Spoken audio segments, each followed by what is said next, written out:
एक गांव में बाबूलाल अपनी पत्नी के साथ रहता था।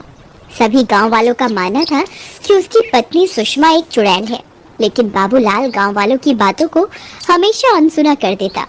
फिर एक दिन रात होने पर बाबूलाल सो रहा होता है। तभी सुषमा उठती है और धीरे से घर से बाहर निकल जाती है और चलते चलते चुड़ैल में बदल जाती है। फिर वह पास के गांव में घुस जाती है। गांव के सभी लोग अपने अपने घरों के अंदर सो रहे होते हैं। वहीं एक औरत घर के बाहर सो रही होती है। वह चुड़ैल उसके पास जाती है और उसकी गर्दन पकड़कर उसे हवा में उठा लेती है। अरे मर गई रे, ये कमबख्त चुड़ैल कहाँ से आ गई? अरे गांव वालों मेरी मदद करो, अरे कोई है, कोई तो मेरी मदद करो। फिर वह चुड़ैल अपना मुंह खोलकर उसकी जान उसके शरीर से खींच लेती है। तभी उस औरत का सिर उसके धड़ से गायब हो जाता है और देखते ही देखते चुड़ैल के 2 सिर हो जाते हैं।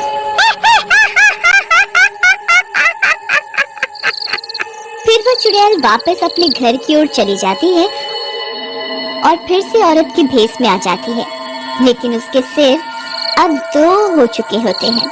उन्हें छुपाने के लिए वह अपनी साड़ी का घूंघट आगे कर लेती है। सुबह होने पर उस सरकटी लाश को देखकर सभी गांव वाले घबरा जाते हैं और उसकी मौत की खबर आसपास के सभी गांव में फैल जाती है। फिर बाबूलाल सुषमा को सरकटी लाश के बारे में बताने के लिए कमरे में आता है। अरे सुषमा, ये तुम्हारे सर को क्या हुआ है? ये अचानक से इतना बड़ा क्यों हो गया? अजी कुछ नहीं, बस मेरे सिर में बहुत दर्द हो रहा है, इसलिए मैंने सिर में कपड़ा बांधा हुआ है। इसी वजह से मेरा सिर बड़ा दिखाई दे रहा है। अच्छा, ये बात है। मैं तो बस तुम्हें यहाँ वो सरकटी लाश के बारे में बताने आया था। कल रात को कोई उसका सर काट के अपने साथ ले गया। मुझे तो बहुत डर लग रहा है। हमें भी अब चौकन्ना रहना होगा। बाल बाल बच गई। अगर इन्हें मेरी असलियत के बारे में पता चल जाता तो मैं अपने मकसद में कभी कामयाब नहीं हो पाती। फिर रात होने पर जैसे ही बाबूलाल गहरी नींद में सोता है, सुषमा उठ जाती है और घर से बाहर निकल जाती है और चुड़ैल में बदल जाती है।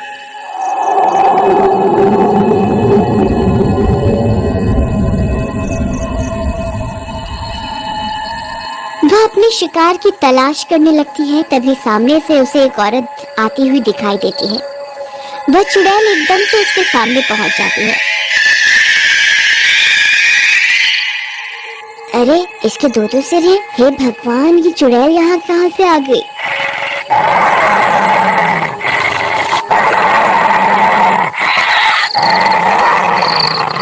फिर वह चुड़ैल उस औरत की गर्दन पकड़कर उसे हवा में उठा लेती है और अपना मुंह खोलकर उसकी जान भी खींच लेती है। फिर उस औरत का सर भी उसके धड़ से अलग होकर उस चुड़ैल की धड़ पे लग जाता है। फिर वह चुड़ैल वापस अपने घर आ जाती है। सुबह होने पर लोग एक और सिरकटी लाश देखकर घबरा जाते हैं। किसी को कुछ समझ नहीं आता कि आखिर कौन औरतों के सिर काट रहा है। अब सुषमा के 3 सिर हो चुके होते हैं। वह खुद के ऊपर कंबल ओढ़ लेती है ताकि बाबूलाल उसकी असलियत ना पकड़ पाए। अरे अब तुम्हें क्या हो गया? इतनी गर्मी में ये कंबल ओढ़ कर क्यों बैठी हो? अजी कल रात से मेरी तबीयत कुछ ठीक नहीं है। मुझे बहुत ठंड लग रही है, इसीलिए मैंने ये कंबल ओढ़ा हुआ है। अच्छा ठीक है, तुम आराम करो। ये सर काटने की घटना तो बढ़ती ही जा रही है। मुझे सरपंच जी से बात करनी ही होगी। फिर सभी गांव वाले मिलकर सरपंच से इस घटना के बारे में बात करते हैं। भाइयों, ये बहुत गंभीर मसला है। कोई व्यक्ति है जो औरतों को अपना शिकार बना रहा है। अब हमें और भी चौकन्ना रहना होगा। सरपंच जी, वो व्यक्ति रात के अंधेरे में औरतों को अपना शिकार बना रहा है। हमें उसे रंगे हाथों पकड़ना होगा। भाई तुम कहना क्या चाहते हो? क्या हम किसी औरत को उसका चारा बनाकर रात को उसके सामने भेज दें ताकि वो उसकी गर्दन काट दे और तुम उसे रंगे हाथों पकड़ सको? तुम्हारा दिमाग खराब तो नहीं हो गया भाई? अरे नहीं नहीं, मेरा ये मतलब नहीं था। मेरे पास एक तरकीब है। फिर रात होने पर भीमा अपने शरीर पर कंबल लपेट लेता है और सिर पर एक औरत का मुखौटा पहन लेता है और बीच रास्ते में खड़ा हो जाता है। तभी बाबूलाल के सोते ही सुषमा घर से बाहर निकल जाती है। तभी बाबूलाल की नींद खुल जाती है और वह भी उसका पीछा करने लगता है। तभी सुषमा चुड़ैल बन जाती है। बाबूलाल की आंखें फटी की फटी रह जाती हैं। हे भगवान, ये मैं क्या देख रहा हूँ? ये कैसे हो सकता है? ये सुषमा तो चुड़ैल निकली। हे भगवान, मुझे ये बात अभी सरपंच को जाकर बतानी होगी। फिर वह चुड़ैल आगे बढ़ जाती है। वहाँ उसका सामना भीमा से होता है। वो भीमा को औरत समझ रही होती है।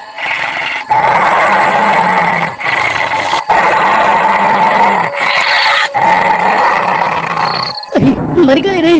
ये क्या? ये तो चुड़ैल है और इसके तो तीन सर है। कहीं ये चुड़ैल ही तो औरतों के सर नहीं काट रही? हे भगवान, मुझे तो लगा था कोई आदमी होगा जिसे मैं रंगे हाथों पकड़ लूंगा, लेकिन ये तो चुड़ैल निकली। अरे मर गए रे! अब क्या करूं? तभी वह चुड़ैल उसके पास पहुंच जाती है और उसकी गर्दन पकड़कर उसे भी हवा में उठा लेती है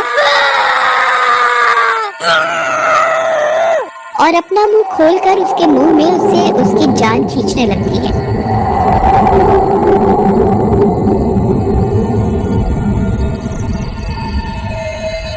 लेकिन मुखौटा होने की वजह से वो नाकाम हो जाती है। अरे ये क्या? मैं इसकी जान क्यों नहीं निकाल पा रही? लगता है मुझे अपने खंजर से इसका सिर इसके धड़ से अलग करना होगा। अरे मर गए रे! ये चुड़ैल तो सर को धड़ से अलग करने की बात कर रही है। कहीं चाकू थोड़ा सा नीचे लग गया तो सच में मेरी गर्दन धड़ से अलग हो जाएगी। अब क्या करूं? तभी वह चुड़ैल अपने खंजर से उसके सिर पर वार कर देती है और उसका सिर धड़ से अलग कर देती है। भीमा धड़ के अंदर छुपा रहता है। फिर वो उस सिर को उठाकर अपने सिर से जोड़ने की कोशिश करने लगती है, लेकिन वो सिर नकली होने की वजह से उस चुड़ैल के धड़ से नहीं लगता। वो बार बार सर को अपने धड़ से लगाने की कोशिश करती है, लेकिन वो सर बार बार जमीन पर गिर जाता है। तभी बाबूलाल कुछ गांव वालों को लेकर वहां पहुंच जाता है। देखो गाँव वालों, ये वही चुड़ैल है जो सबके सर काट रही है। मैंने अपनी आंखों से देखा है।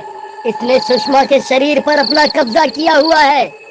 तभी भीमा भी कंबल से बाहर निकल आता है। चुड़ैल उसे देखकर चौंक जाती है।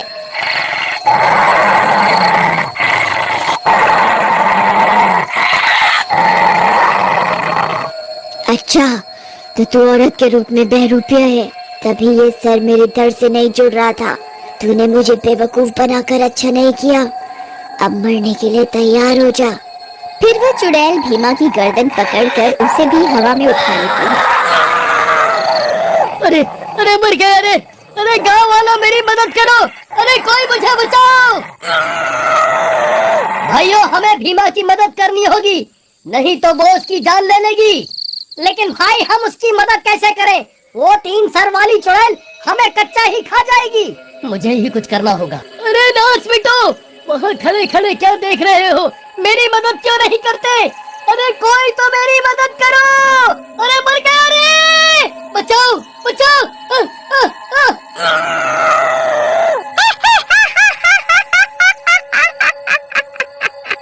कोई तेरी मदद नहीं करने वाला। अब मरने के लिए तैयार हो जा।